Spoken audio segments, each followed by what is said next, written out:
Andrew, Yes. it's Christmas time, right? No. What do you mean no? No, because it's Advent.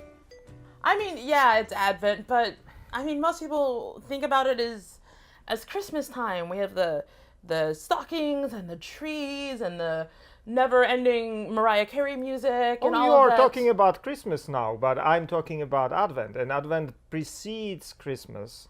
Well, I It's mean, the- yeah, it precedes Christmas, but I mean, everywhere you go, it's Christmas time, right? I think it is partly like merchants' ploy or something like that. Advent, at least in my culture, from the Europe, is really an preparation for Christmas. Okay. In church tradition, going back to very early times, as soon as the Advent appeared, it was a time of fasting and self-examination, and that way of preparation for Christmas. Like you have Lent before Easter, there is Advent before Christmas. Right. And if you pay attention to, say, liturgical colors which we are using in the church, it uses either identical colors or version of those colors. Some churches would have for Advent blue, some like ours would have purple, and that's a fasting color. Purple's my favorite. Yeah. And so this is what is kind of irritating me to some degree. As soon as Thanksgiving is over, Christmas trees are everywhere. Yeah. Sometimes even before Thanksgiving's over. Yeah. And in all the stores you hear all the Christmas music. Very often even the Christian carols, which kind of is and by the time you get to Christmas, I'm so full of carols and everything that I don't want to hear them any longer. It's kind of like a Christmas overload. Yes, yeah. While Advent is supposed to be something completely different. You have Advent songs, which are to some degree mentioning the birth of Jesus. Right. But it is more like in preparation for the birth of Jesus and recognizing that there is a long prophetic tradition leading towards it. Recognizing, for instance, our failings and how we need to purge ourselves for upcoming joy of Christmas. All right. So that's for me Advent, and that there is a beautiful tradition of having actually early morning services in Roman Catholic tradition, but even my late night ones too. Yeah, even my Czech evangelical people, similar, that means simply Protestant, okay, right.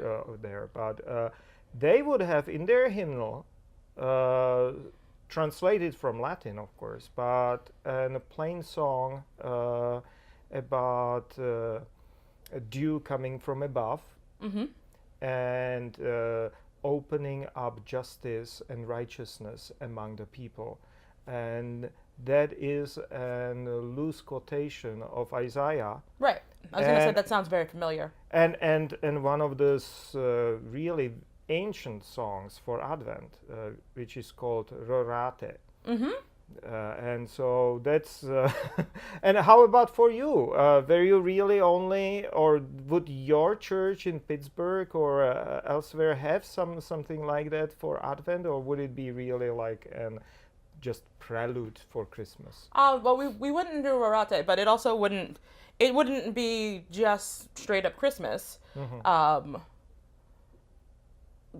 We, in the past, and we do to a certain extent even here at Rutgers, do a lot of focus on sort of the four themes that tend to get associated with the weeks of Advent. So that is hope, peace, joy, and love. I'm not sure if that's the right order or not. And so taking the time of Advent to prepare for Christmas and that big celebration, and we would do 2 worship services, one at like 5 or 5:30 for families, and then an 11 o'clock one, so that by the time we're sort of around midnight, we're hitting our silent night moment.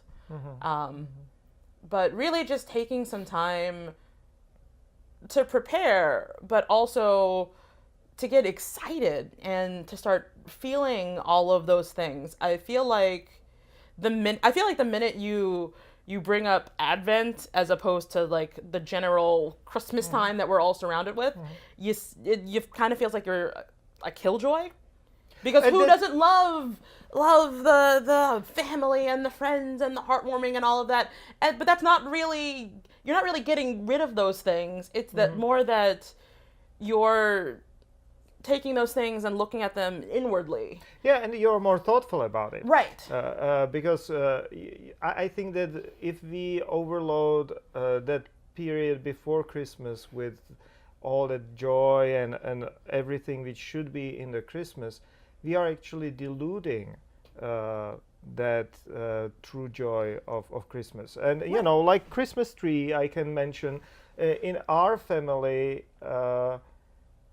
for environmental reasons, we have Norfolk pine in our living room. Right. Potted plant, which we decorate generally on Christmas Eve. Okay. But it goes back to my parents and grandparents and all those folks around us, which would buy Christmas tree in advance of Christmas, because you need to prepare, and that's right. part That's of part that of the Advent. preparation of Advent. Yeah, but And it'll be on a balcony. sure. And on Christmas Eve day, it'll find its way inside. And we'll spend a lovely time of preparing it and setting it and decorating it, and then lighting the candles for the dinner, which was still a Lent dinner. You know, Christmas Eve On Christmas dinner. Eve. Christmas Eve dinner would be major thing in our Oh, yeah. tradition. But Lent, it meant fish. Then we would go for midnight service. Okay. And return and be together, and then we would have the main service would be actually on Christmas Day Okay. with communion and everything, and that was a major service. So that's slightly different tradition. Right, but it still sounds like you had a lot of things that you were doing that you looked forward to, and that got you excited about stuff. Yes. It reminds me a little bit of, I know when I was growing up, and my mom actually still has it, we had an Advent calendar. And I know folks have them with candy or chocolate. I usually get one with Legos here, but hers had little hanging figures. Yeah. And even as an adult, when I go home, she has the calendar up and she doesn't touch it.